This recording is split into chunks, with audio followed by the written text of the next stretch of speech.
الحمد لله نحمده ونستعينه ونستغفره ونعوذ بالله من شرور أنفسنا ومن سيئات أعمالنا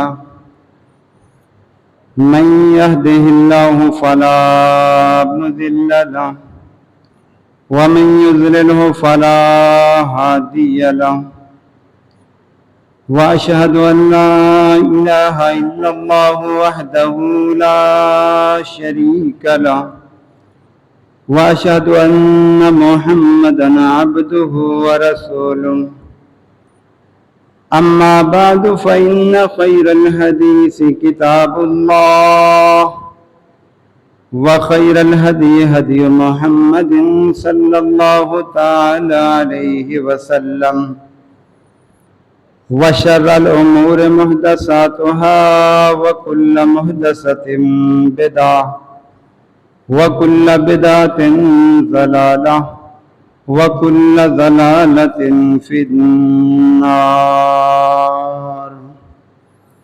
فأعوذ بالله السميع العليم وبوجهه الكريم وسلطانه القديم من الشيطان الرجيم إنما يريد الله ليذهب عنكم الرجس أهل البيت ويطهركم تطهيرا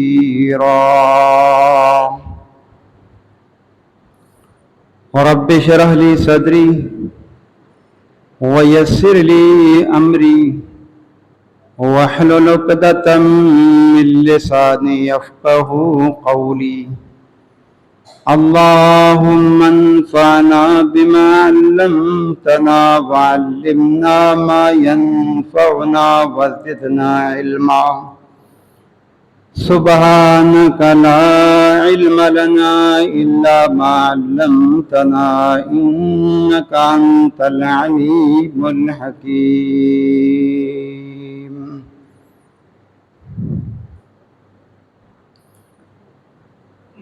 ہر قسم کی تعریف، ہر قسم کی توصیف، ہر قسم کی عبادت، ہر قسم کی ریاضت،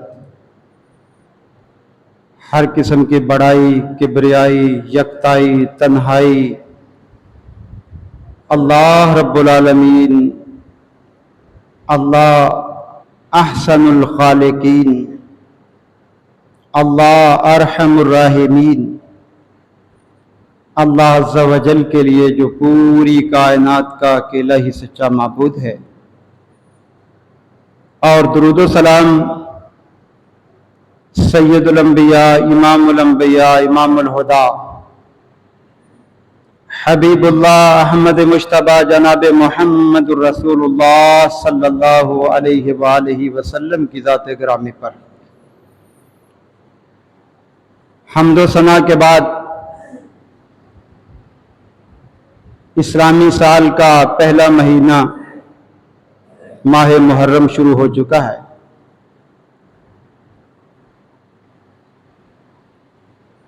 اور یہ مہینہ اسلامی مہینوں میں بڑی اہمیت کا حامل ہے۔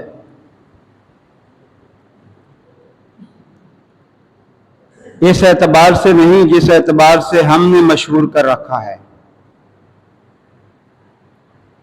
یہ مہینہ اللہ کے پیارے پیغمبر علیہ السلام کے دور میں بھی آتا رہا، اور رمضان کے روزے فرض ہونے سے پہلے اللہ کے محبوب پیغمبر اس مہینے میں کثرت سے روزے رکھا کرتے تھے،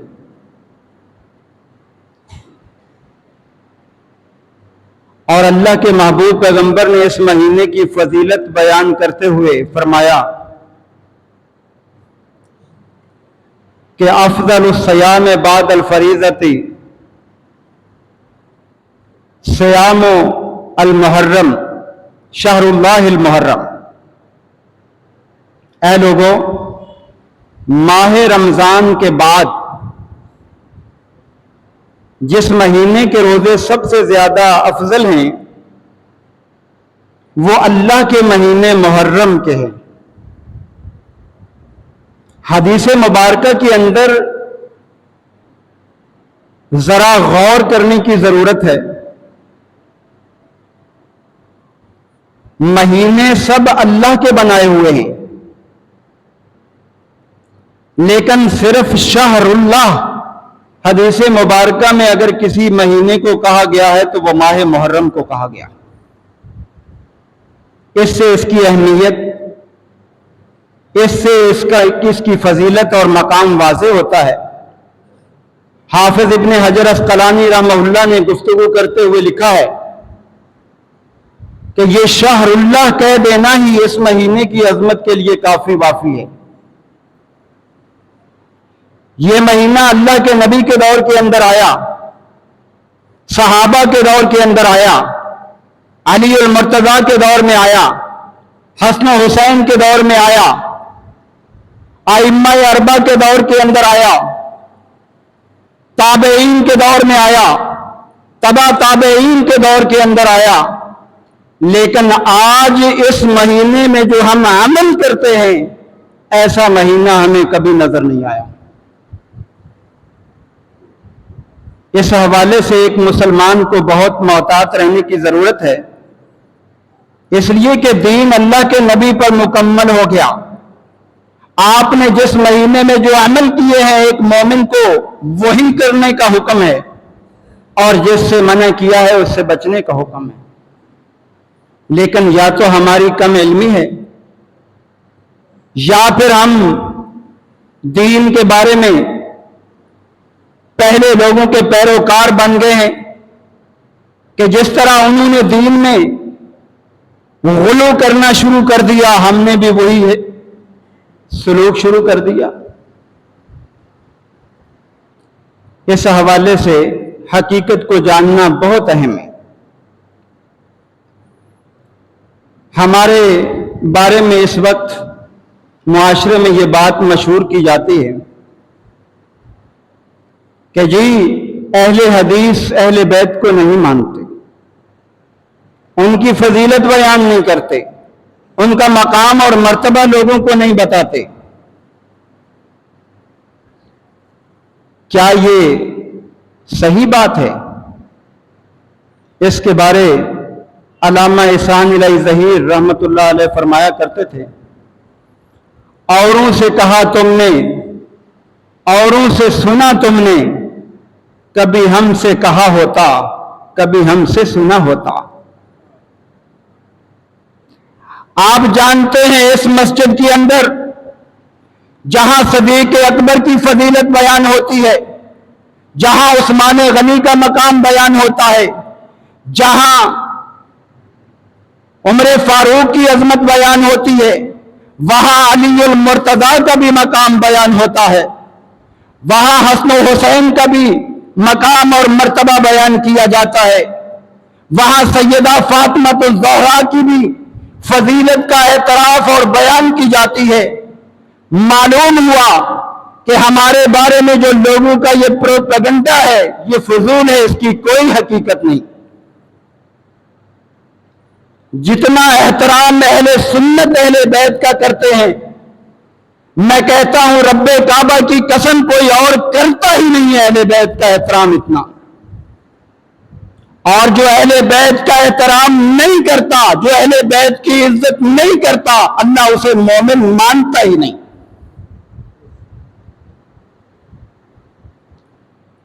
شاعر نے بڑی پیاری بات کہی ہے، بہت زبردست بات کہی اس نے بات کی، پاتا ہوں قرآن و سنت میں میں، پاتا ہوں قرآن و سنت میں میں، تطہیر و تکریم اہل بیت، کیوں نہ ہو میرے دل میں محبت و عقیدت اہل بیت۔ جب ہمارے قرآن نے اہل بیت کی تطہیر بیان کر دی، جب ہمارے پیغمبر نے اپنی احادیث مبارکہ میں اہل بیت کو اونچا مقام دے دیا، تو ایک مومن ان کی تطہیر و تکریم کا انکار کر ہی نہیں سکتا۔ اللہ تعالیٰ نے بہت اونچا مقام دیا ہے، لیکن آج ہم ان کے مقام کو نہیں سمجھے، اسی وجہ سے ہم نے ان کی طرف ایسی باتیں منسوب کر دی جو ان کو خود بھی پسند نہیں تھی، آئیے رب کا قرآن سنتے ہیں اور اس میں اہل بیت کو دیکھتے ہیں کہ اہل بیت ہیں کون۔ ہمارے معاشرے میں سب سے بڑی کمزوری یہ ہے کہ ہر مسلک والا اپنے معیار خود مقرر کرتا ہے اور پھر عزت دینے کے معیار بھی اپنے ہی مقرر کر لیتا ہے۔ دین ان باتوں کو تسلیم نہیں کرتا، اس لیے کہ یہودیوں نے اپنا معیار مقرر کیا، اللہ نے مشرک قرار دے دیا۔ عیسائیوں نے اپنا ذاتی معیار مقرر کیا، اللہ نے مشرک قرار دے دیا۔ تو کیا اللہ ہمیں اپنا معیار مقرر کرنے پر جو ہے وہ مومن شمار کرے گا؟ معیار وہ ہے جو اللہ نے مقرر کر دیا، جو رسول اللہ نے مقرر کر دیا۔ اللہ تعالیٰ نے سورہ احزاب آیت 23 میں اعلان فرمایا، انما یرید اللہ لیذھب عنکم الرجس اہل البیت،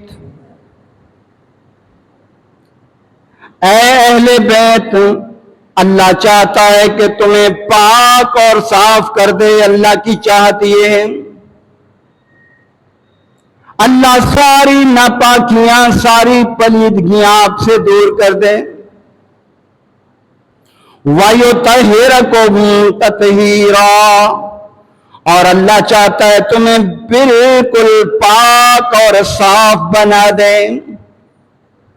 معلوم ہوا اللہ نے اہل بیت کو پاک اور صاف بنایا ہے، ان کی عقیدے کی بھی تطہیر کی، ان کے جسموں کی بھی تطہیر کی، ان کی تمام چیزوں کو پاک بنا دیا۔ اب یہاں سوال ہوتا ہے کہ اہل بیت ہیں کون؟ اب لوگوں نے اپنا معیار مقرر کر لیا، کہنے لگے علی اور اس کی اولاد اہل بیت۔ اللہ کے نبی کی بیویوں کو چھوڑ دیا، اللہ کے نبی کی بیٹیوں کو چھوڑ دیا، اللہ کے نبی کی جو ہے بیٹیوں کے ساتھ ساتھ بیٹوں کو بھی چھوڑ دیا۔ جبکہ ہم قرآن کو دیکھتے ہیں، اللہ کے نبی کی احادیث کو دیکھتے ہیں، تو اللہ کا قرآن ہمیں سب سے پہلے اہل بیت بتاتا ہے، تو وہ نبی کی بیویاں بتاتا ہے، سب سے پہلے اہل بیت۔ یہی آیت مبارکہ جو 133 میں نے تلاوت کی ہے سورہ احزاب کی، اسی میں اللہ فرماتا ہے وَقَرْنَ فِي بُيُوتِكُنَّ وَلَا تَبَرَّجْنَ تَبَرُّجَ الْجَاهِلِيَّةِ الْأُولَىٰ، اے نبی کی بیویوں گھر کے اندر زیادہ وقت گزارا کرو، گھر کے اندر رہا کرو، زمانہ جاہلیت کی عورتوں کی طرح زیب و زینت کر کے باہر مت نکلا کرو۔ اس سے معلوم ہوتا ہے عورت کا اصل مسکن گھر ہے۔ وَلَا تَبَرَّجْنَ تَبَرُّجَ الْجَاهِلِيَّةِ الْأُولَىٰ وَأَقِمْنَ الصَّلَاةَ وَآتِينَ الزَّكَاةَ وَأَطِعْنَ اللَّهَ وَرَسُولَهُ، نماز کی پابندی کرو، زکوٰۃ دو، اللہ اور اس کے رسول کے فرما بردار بن کر رہو۔ آگے اس آیت کے آخری حصے میں اللہ فرماتا ہے انما یرید اللہ لیذھب عنکم الرجس اہل البیت، اے گھر والیو، اے اہل بیت، اللہ تمہیں پاک کرنا چاہتا ہے، صاف کرنا چاہتا ہے۔ یہ نماز بھی تطہیر کا باعث، اللہ کے نبی کی حدیث ہے جب بندہ وضو کرتا ہے تو وضو سے تمام وضو والے اعضاء سے گناہ نکل جاتے ہیں۔ جب بندہ نماز پڑھتا ہے تو اس کے بعد اللہ کی طرف سے اعلان ہوتا ہے اس کے گناہ معاف کر دیے گئے، ایک نماز دوسری نماز کے درمیان معافی کا سبب۔ یہ زکوٰۃ جو ہے یہ بھی خذ من اموالہم صدقۃ تطہرہم، اے میرے پیغمبر زکوٰۃ لیا کر، یہ زکوٰۃ مالوں کو پاک کرنے کا ذریعہ ہے، اور جب پاک مال کھائیں گے تو خود بخود جسم بھی پاک ہوگا۔ سب سے پہلے نبی کی بیویاں اہل بیت، اب یہاں پر یہ مغالطہ دیا جاتا ہے، آپ نے نیٹ پہ بھی دیکھا ہوگا اور میڈیا میں بھی دیکھا ہوگا، جی یہ نبی کی بیویوں کے بارے آیت نہیں ہے۔ دلیل کیا ہے؟ اس کے اندر جو ہے نا علیکم کا صیغہ ہے، اور علیکم ضمیر مذکر کی ہے، لہذا بیویوں کی طرف اگر لوٹتی تو یہاں پر کیا ہوتا؟ علیکم نہ ہوتا۔ یہ مغالطہ دیا جاتا ہے۔ اس مغالطے میں عام آدمی تو آ سکتا ہے لیکن اہل علم نہیں آ سکتے، اس لیے کہ اہل علم کو پتا ہے کہ ضمائر لوٹانے کی ترتیب کیا ہوتی ہے۔ عام آدمی بیوقوف بن جائے گا کہ کم ضمیر جمع کی مذکر کی ہے یہاں لگا دیا۔ اس کے کئی جواب محدثین نے دیے۔ سب سے پہلا جواب اس کا یہ ہے کہ یہاں علیکم کی ضمیر نساء کی عورتوں کی طرف نہیں لوٹ رہی، یہاں یہ ضمیر اہل کی طرف لوٹ رہی ہے، اور اہل جو ہے عربی زبان میں مذکر ہے، اہل کے اندر جو ہے زیادہ افراد آتے ہیں، یہ کم ضمیر اہل کی طرف لوٹ رہی ہے، یہ عورتوں کی طرف لوٹ ہی نہیں رہی۔ اور اس کی دوسری دلیل بھی میں دیتا ہوں۔ اللہ تعالیٰ نے قرآن کریم میں ابراہیم علیہ السلام کا واقعہ بیان کیا کہ یہ بوڑھے ہو گئے، ان کی بیوی سارہ بھی بوڑھی ہو گئی، لیکن دل کے اندر اولاد کی تمنا، اولاد کی چاہت ہے۔ اولاد کی جب چاہت پیدا ہوئی تو اس دوران کیا کیا؟ اس دوران جو ہے اللہ تعالیٰ سے دعا مانگتے ہیں، اللہ اولاد ہونی چاہیے۔ اللہ نے اپنے فرشتے بھیجے خوشخبری دینے کے لیے، جاؤ میرے فرشتوں، پہلے ابراہیم کو بیٹے کی خوشخبری دو، یعقوب پوتے کی خوشخبری دو، اور اس کے بعد لوط کی قوم کو تباہ کر کے آ جاؤ۔ اللہ نے بھیجے، فرشتے آ گئے۔ آنے کے بعد آ کر سیدہ سارہ سے کہتے ہیں اللہ آپ کو اولاد دینے والا ہے، اللہ کی طرف سے بشارت لے کر آئے۔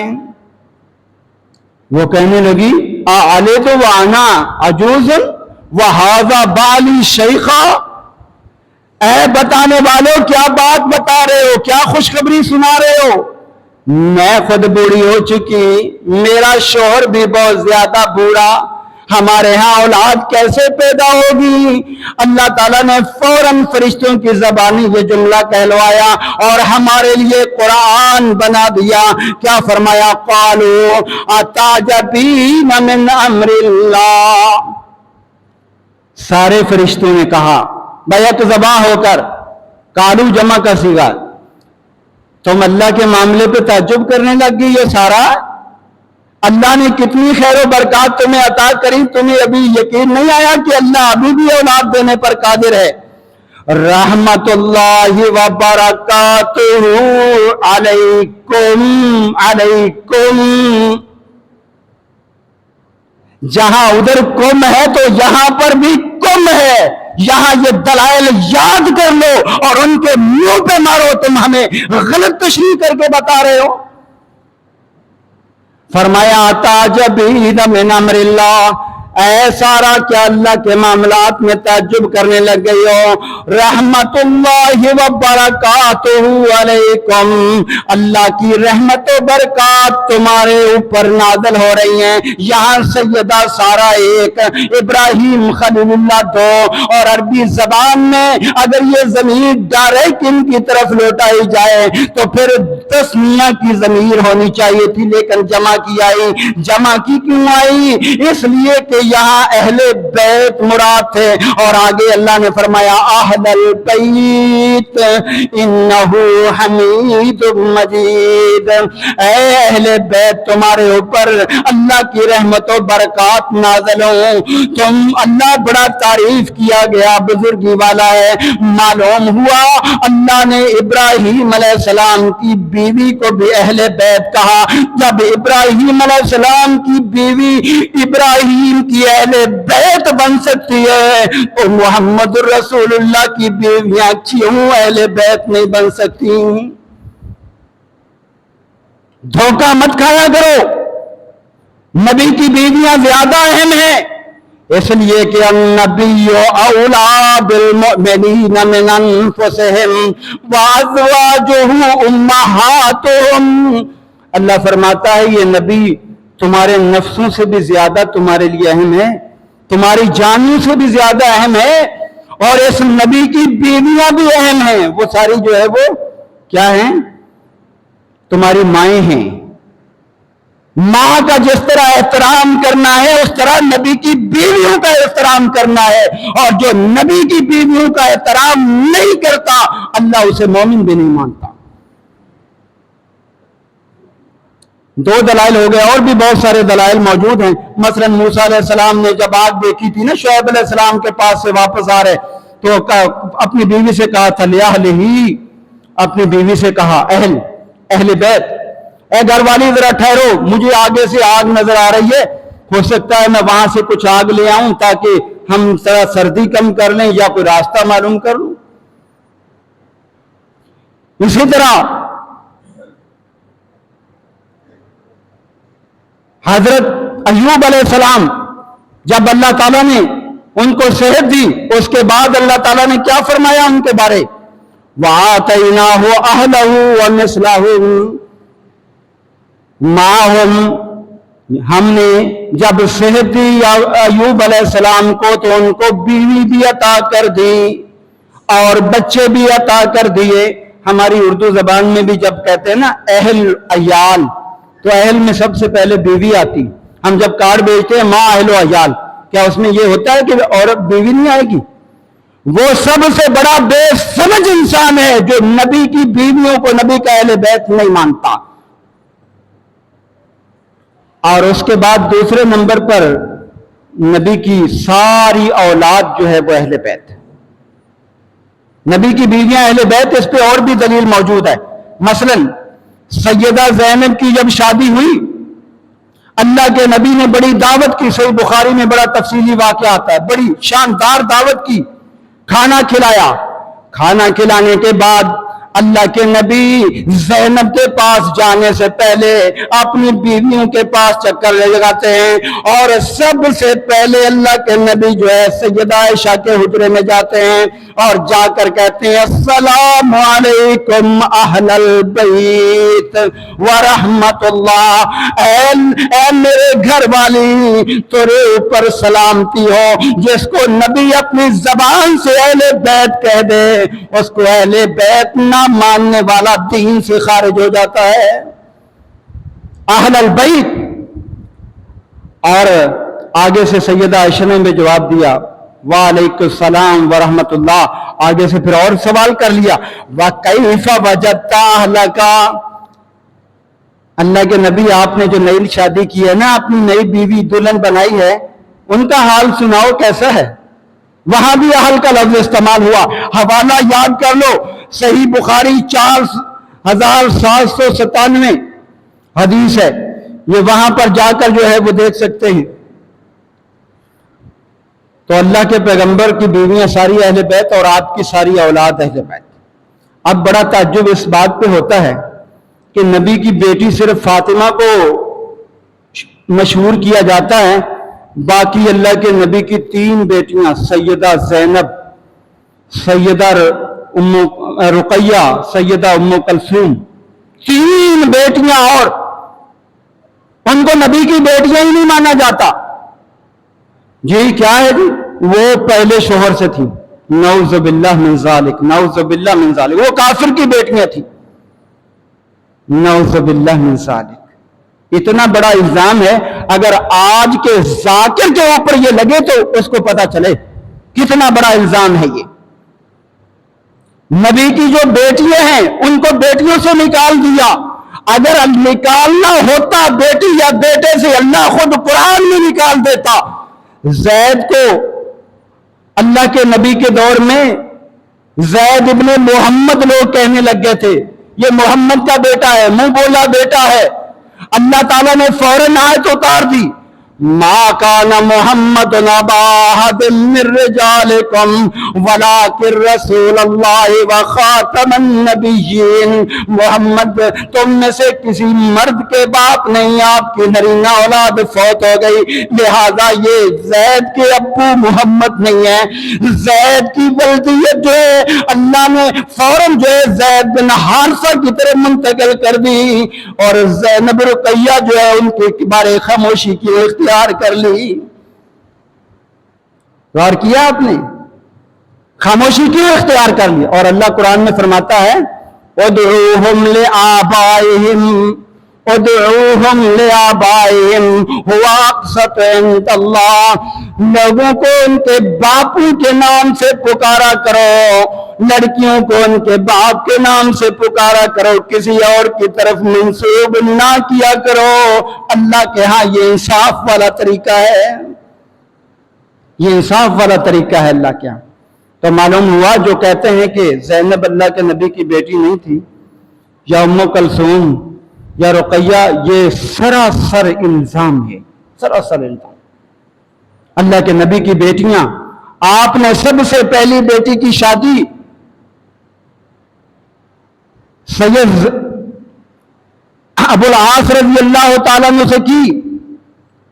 یہ زمانہ جاہلیت میں کافر تھے، لیکن اللہ کے نبی کے ساتھ اتنا حسن سلوک ان کا رہا کہ آپ نے اپنے دامادوں میں سب سے زیادہ اگر تعریف کی ہے تو وہ ابو العاص کی ہے. صحیح بخاری میں آتا ہے، آپ نے فرمایا یہ میرا داماد ایسا ہے، اس نے جو وعدہ کیا پورا کیا، جو بات کہی اس کو پورا کیا، میں اس پہ راضی ہوں. اور بعد میں یہ مسلمان بھی ہو گئے تھے. اور سیدہ زینب رضی اللہ عنہا کا بخاری کے اندر تفصیلی واقعہ آتا ہے. ان کا بیٹا جب بیمار ہوا، اللہ کے نبی کے پاس پیغام بھیجا، آپ تشریف لائیے. اللہ کے نبی، آپ میرا بیٹا جو ہے دنیا سے جا رہا ہے. آپ نے پہلے پیغام بھیج دیا ان للہ ما اخذ ولہ ما اعطی، پھر دوبارہ پیغام آیا. اللہ کے نبی آئے اور ان کا جو ہے بیٹا ہاتھ میں اٹھایا، نواسہ ہاتھ میں اٹھایا اور ہاتھ میں اللہ کو پیارا ہو گیا. اس دوران بڑی پریشان ہوئی. اور آپ یاد رکھیے، آج جو ہم میت کو غسل دیتے ہیں، یہ اللہ کے نبی کی بیٹی کو غسل دیا گیا تھا، جس سے آج ہم اپنے اس طریقے پر غسل دیتے. اور ان کی ایک بیٹی تھی امامہ نواسی اللہ کے نبی کی. اس کو کیا مقام حاصل تھا؟ صحابہ کہتے ہیں اللہ کے نبی اتنی اس سے محبت کرتے تھے امامہ سے کہ اس کو اٹھا کر لے آتے، اور نماز کے دوران اس کو جو ہے وہ اٹھائے رکھتے. جب رکوع میں جاتے یا سجدے میں جاتے بٹھا دیتے، پھر دوبارہ اس کو اٹھا لیا کرتے تھے. اللہ کے نبی نے اتنا ان کو مقام دیا، کو مرتبہ دیا. اور سیدہ فاطمہ نے جاتے ہوئے کہا تھا، اے علی، اگر میری زندگی وفا نہ کرے تو پھر دیکھنا تمہیں سب سے زیادہ میری شکل و صورت والی اور میری صفات والی اگر کوئی لڑکی نظر آئے گی تو ابو امامہ رضی اللہ عنہ، ان سے شادی کر لینا. غور کیجئے کہ اللہ کے پیغمبر نے ان کے بارے میں کیا فرمایا تھا کہ ان کو اٹھا کر وہ. تو اسی طرح ام کلثوم اور رقیہ جو ہے عثمانی غنی رضی اللہ عنہ کے نکاح میں آئیں اور اللہ کو پیاری ہو گئیں. سیدہ فاطمہ چونکہ بعد تک زندہ رہیں، اس لیے ان کا نام زیادہ لیا جاتا. تو اللہ کے نبی کی ساری بیٹیاں، 3 بیٹے، یہ بھی اہل بیت. نبی کے 2 چچا حضرت عباس رضی اللہ عنہ اور طالب، اور ایک چچا جو ہے وہ حمزہ مسلمان ہو گیا تھا، اور اسی طرح عباس بھی مسلمان ہو گیا، طالب مسلمان نہیں ہوا تھا. تو اللہ کے نبی کے جو چچا مسلمان ہوئے وہ سارے اہل بیت میں آ گئے. حضرت عباس، عبداللہ بن عباس، ساری ان کی اولاد ہے اہل بیت. پھر علی کے 2 بھائی، ایک علی، ایک جعفر اور ایک عقیل، یہ تینوں مسلمان ہو گئے.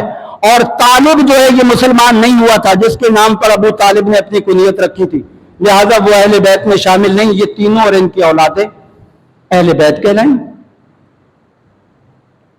بنو مطلب اور بنو ہاشم، یہ سارے اہل بیت کہلائے. اور اللہ کے نبی نے ان کے بارے میں بڑی پیاری احادیث ارشاد فرمائی. حضرت ابو سعید خدری رضی اللہ تعالیٰ عنہ فرماتے ہیں ایک مرتبہ اللہ کے محبوب پیغمبر نے فرمایا والذی نفسی بیدہ، اس ذات کی قسم جس کے ہاتھ میں میری جان ہے، لا یبغضنا اہل البیت احد الا ادخلہ النار، جو مسلمان ہونے کے بعد اہل بیت سے نفرت کرے گا، محبت نہیں کرے گا ان سے، کل قیامت کے دن اللہ اس کی نمازیں نہیں دیکھے گا، روزے نہیں دیکھے گا، حج نہیں دیکھے گا، زکوٰۃ نہیں دیکھے گا، نیک اعمال نہیں دیکھے گا. ان کا یہ جرم، ان کی یہ غلطی، یہ گناہ اتنا بڑا ہوگا کہ اس گناہ کی وجہ سے وہ جہنم میں ڈال دے گا. اب اس سے بڑھ کر اہل بیت کی فضیلت بیان کرو، کہاں سے آ گئی؟ یہ سلسلہ احادیث صحیحہ امام البانی نے اس میں ذکر کیا ہے، حدیث نمبر ہے 2488. اور دوسری روایت کے اندر آتا ہے زید بن ارقم رضی اللہ تعالیٰ عنہ فرماتے ہیں جب اللہ کے محبوب پیغمبر حجۃ الوداع سے فارغ ہوئے، آپ واپسی مدینہ آ رہے تھے، راستے کے اندر ایک کنواں ہے جس کا نام ہے خم، غدیر خم. لوگ جو ہے نا اس پہ عید بھی مناتے ہیں، اس دن جس دن عثمان غنی شہید ہوئے تھے. نعوذ باللہ من ذالک، بغض، عداوت، دشمنی. حالانکہ عید کا کوئی ذکر نہیں ہے. خم مقام پر آپ نے قیام کیا، ہم مانتے ہیں لیکن عید کو نہیں مانتے. اللہ کے نبی غدیر خم پر آئے بین مکہ والمدینہ، فحمد اللہ واسنا علیہ، آپ نے وہاں پر خطبہ ارشاد فرمایا، واضح نصیحت کی، وذکرہ، اور بہت زیادہ لوگوں کو جو ہے آخرت یاد دلائی. ثم قال، اس کے بعد فرمایا، اما بعد، الا ایھا الناس فانما انا بشر یوشک ان یاتی رسول ربی. آپ نے ایک بڑا اہم مسئلہ بتایا، اے میرے صحابہ، میں بھی ایک انسان ہوں، میں بھی ایک بشر ہوں، میں بھی ایک انسان ہوں، اور مجھے ایسا لگ رہا ہے کہ اب میرے رب کا قاصد میرے پاس آنے والا ہے. کچھ وقت کے بعد میں دنیا میں نہیں رہوں گا. قاصد سے مراد ملک الموت تھا کہ اللہ کا موت والا فرشتہ میرے پاس آنے والا ہے، قریب ہے کہ وہ آ جائے اور میں چلا جاؤں. اس سے ایک مسئلہ تو یہ ثابت ہوا جو ہم لوگ عقیدہ بنا کے بیٹھے ہیں، اللہ کے نبی نور، اللہ کے نبی نور. اب دیکھو اللہ کے نبی خود فرما رہے ہیں، آنا بشر ہوں، میں انسان ہوں، اور میرے پاس اللہ کا فرشتہ آنے والا ہے، اور آ کر جب مجھے وہ بلائے گا نا فوجیب، میں جواب دوں گا، میں چلا جاؤں گا، میں منع نہیں کروں گا. اللہ کا اصول ہے نبیوں سے اللہ پوچھ کر ان کی روح قبض کرتا ہے، پوچھ کر کہ میرا نبی میرے پاس آنا چاہتا ہے یا نہیں. آپ نے فرمایا فوجیب وانا تارکن فیکم ثقلین، اور اے میرے صحابہ، میں تمہارے اندر دو بڑی بھاری دلیلیں چھوڑ کے جا رہا ہوں، دو بہت بھاری چیزیں چھوڑ کر جا رہا ہوں، دو چیزیں تمہارے اندر چھوڑ کے جا رہا ہوں. اولہما کتاب اللہ، ان میں سب سے پہلی چیز میں اللہ کا قرآن تمہارے پاس چھوڑ کے جا رہا ہوں. تم نے اپنے دین کا مسئلہ، اپنے دنیا کا مسئلہ، سارے مسائل قرآن سے لینے ہیں. اگر قرآن میں مسئلہ نہ ملے تو پھر سنت کی طرف آنا. تو سب سے پہلا مرجع شریعت لینے کا کیا ہے؟ قرآن. دلیل لینے کا مرجع قرآن ہے. فرمایا فی الہدی والنور، اس کے اندر اللہ نے ہدایت بھی رکھ دی، اس کے اندر اللہ نے نور رکھ دیا، روشنی رکھ دی، سارے مسائل دین کے اللہ نے رکھ دیے. فخذوا کتاب اللہ، اللہ کی کتاب کو مضبوطی سے تھام لینا.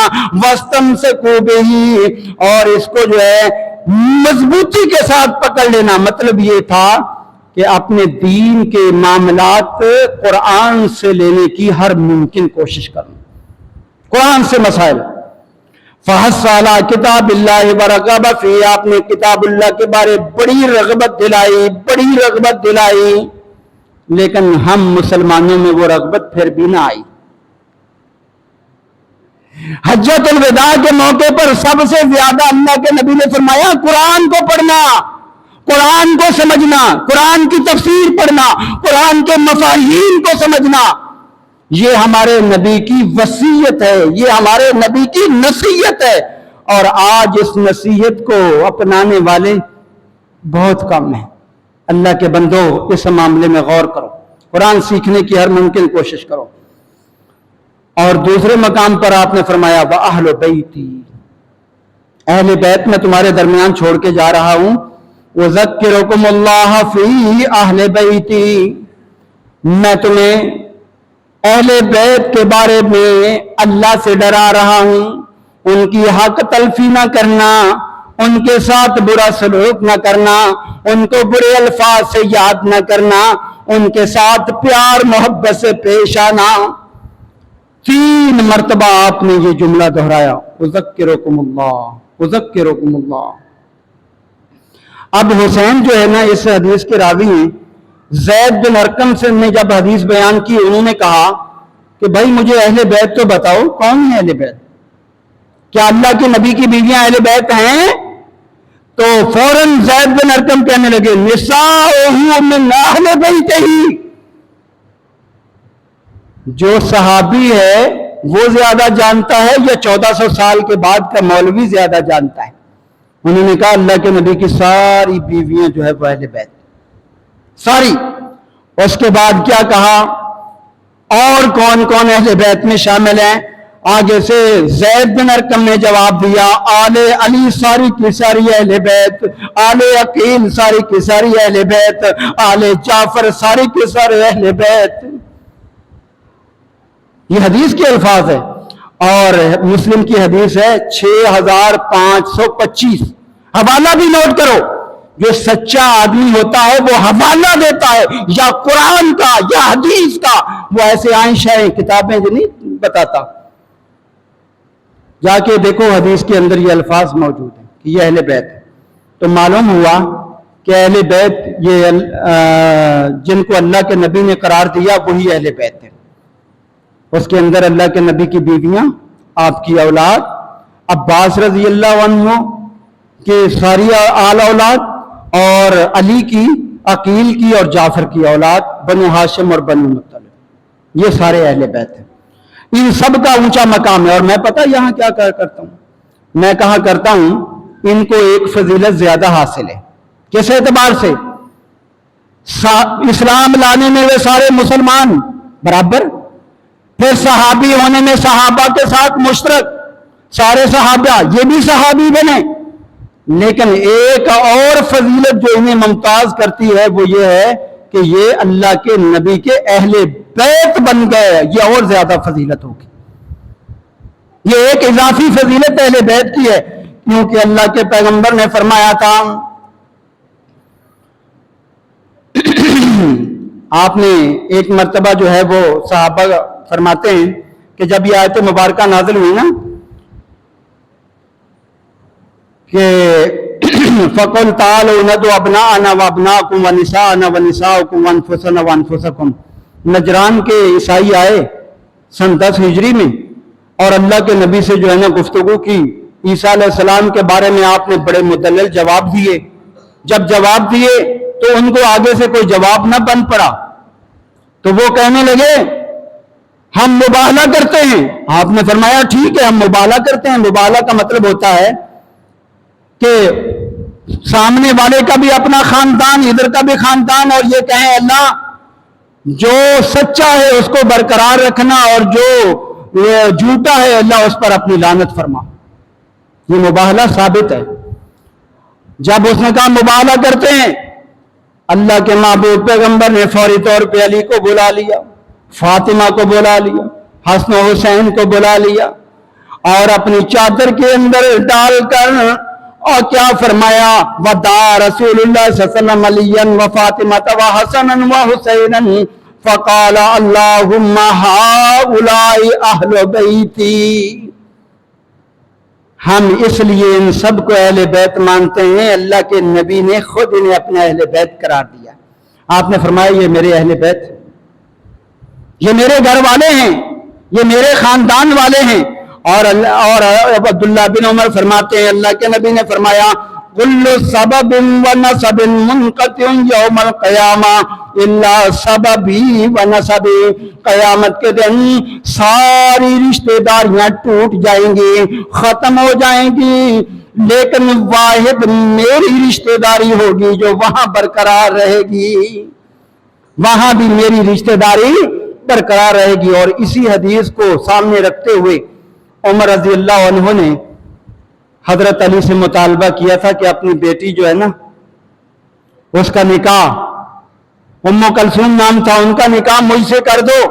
کہا عمر تمہاری تو عمر بہت زیادہ ہے، میری بیٹی تو چھوٹی ہے۔ کہنے لگے مجھے جو ہے نا عورتوں کی چاہت نہیں، میں نے تو اللہ کے نبی سے جو حدیث سن رکھی ہے نا کہ آخر میں سارے رشتے ختم ہو جائیں گے، اگر رشتے باقی رہیں گے تو اللہ کے نبی والے رہیں گے، اور میں چاہتا ہوں کل قیامت کے دن بھی میرا رشتہ اہل بیت سے قائم رہے۔ اور علی المرتضیٰ نے اپنی بیٹی کا نکاح ان سے کر دیا تھا۔ یہ اہل تشریح کی کتابوں کے اندر بھی موجود ہے، نکاح کر دیا اور پھر ایک ہی دن میں ان کا بیٹا زید پیدا ہوا، اسی وقت جو ہے وہ ماں بھی فوت ہوئی، بیٹا بھی فوت ہوا ایک ہی دن میں۔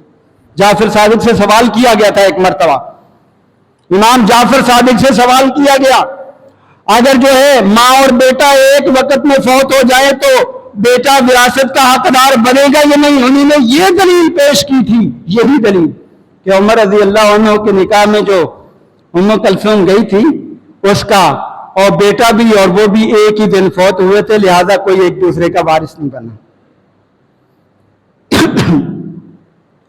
اور ایک اور روایت میں آتا ہے، حضرت عائشہ کہتی ہیں کہ اللہ کے نبی ایک دن جو ہے باہر نکلے، آپ کے اوپر جو ہے چادر تھی کالے رنگ کی، اتنے میں حسن آ گئے، آپ نے اس کو اپنی چادر میں داخل کیا، پھر حسین آ گئے، پھر اس کے بعد علی آ گئے، آپ داخل کرتے چلے گئے، پھر فاطمہ آ گئی، آپ نے داخل کر لیا۔ ثم جاء علی فادخلہ ثم قال انما يريد الله ليذهب عنكم الرجس اهل البيت۔ پھر اللہ کے نبی نے یہی آیت مبارکہ تلاوت کی کہ اللہ تعالیٰ چاہتا ہے کہ اہل بیت سے ساری ناپاکی دور کر دے، لہذا تم بھی میرے اہل بیت ہو۔ تو جن کو اللہ کے نبی نے اہل بیت بنا لیا ہم ان کا کبھی بھی انکار نہیں کر سکتے، وہ اللہ کے نبی کے اہل بیت ہیں، ان کا احترام، ان کی عزت، ان کی تکریم یہ ہمارے دین کا حصہ ہے۔ اگر ہم ان کی عزت و تکریم نہیں کریں گے تو ہمارا ایمان مکمل نہیں ہوگا۔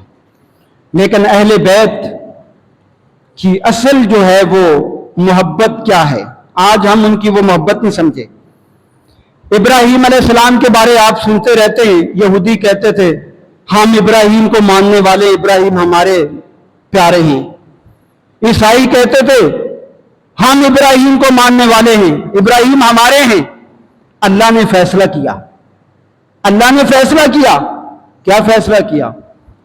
اللہ نے فرمایا اِنَّ أَوْلَى النَّاسِ بِإِبْرَاهِيمَ لَلَّذِينَ اتَّبَعُوهُ۔ اللہ نے فیصلہ سنایا، صرف منہ سے کہہ دینا کہ میں ابراہیم سے محبت کرتا یا ابراہیم ہمارے، یہ کافی نہیں۔ جو ابراہیم کے نقش قدم پر چلتے ہیں، جو ابراہیم کی پیروی کرتے ہیں، ابراہیم ان کے ہیں، دوسروں کے نہیں۔ جو اہل بیت کے نقش قدم پر چلتے ہیں، اہل بیت ان کے ہیں، دوسروں کے نہیں۔ دوسرے چاہے دعویٰ کرتے رہیں۔ اب میں سوال کرنا چاہتا ہوں، ذرا یہ ماہ محرم کا مہینہ علی المرتضیٰ کی زندگی کے اندر کتنی مرتبہ آیا، اور پھر ان کے چچا اس دنیا سے شہید ہو کر گئے تھے، کیا انہوں نے اس طرح کا اظہار کیا جو آج ہم کرتے ہیں؟ اگر ہے تو ثابت کر کے دکھاؤ۔ سیدہ خدیجہ رضی اللہ عنہ دنیا سے گئیں، کیا ایسا اظہار ہوا؟ سیدہ فاطمہ ان کی بیوی دنیا سے گئیں، کیا ایسا اظہار ہوا جو آج ہم محرم میں کرتے ہیں؟ معلوم ہوا آج ہم علی المرتضیٰ کے طریقے پر نہیں، محض دعویٰ ہے۔ جس طرح یہودیوں کا دعویٰ تھا، عیسائیوں کا دعویٰ دلیل سے خالی، ہمارا دعویٰ دلیل سے خالی۔ اور پھر حسن اور حسین رضی اللہ عنہما، سارے بولو رضی اللہ عنہما، اللہ کے نبی کے پھول، اللہ کے نبی کی بشارتیں ان کے لیے، ہمارے دلوں میں ان کی بڑی عزت و تکریم ہے۔ اب جب علی المرتضیٰ شہید ہو گئے، وہ بھی تو شہید ہوئے تھے نا، آج ہم کہتے ہیں حسین شہید ہو گئے لہذا ہم یہ کریں گے وہ کریں گے فلاں کریں گے، کیا علی شہید نہیں ہوئے؟ کون کہتا ہے علی شہید نہیں ہوا؟ علی جو ہے یہ عبد الرحمن بن ملجم خارجی کے ہاتھوں شہید ہوئے، اور حسن زندہ ہے، حسین زندہ ہے۔ اب یہ ایک مرتبہ بھی بتا دو انہوں نے ان کی شہادت پر اس طرح کے اظہار کیے ہوں جو ہم کر رہے ہیں؟ نہیں ہیں میرے پیارے بھائیوں، نہیں ملیں گے، کسی کتاب میں نہیں ملیں گے۔ اور پھر حسن رضی اللہ عنہ بھی شہید ہوئے تھے، ان کو بھی جو ہے زہر دلوایا گیا تھا، اور جب زہر دلوایا گیا تو حسن نے کوئی ایسا عمل کیا جو آج ہم کر رہے ہیں؟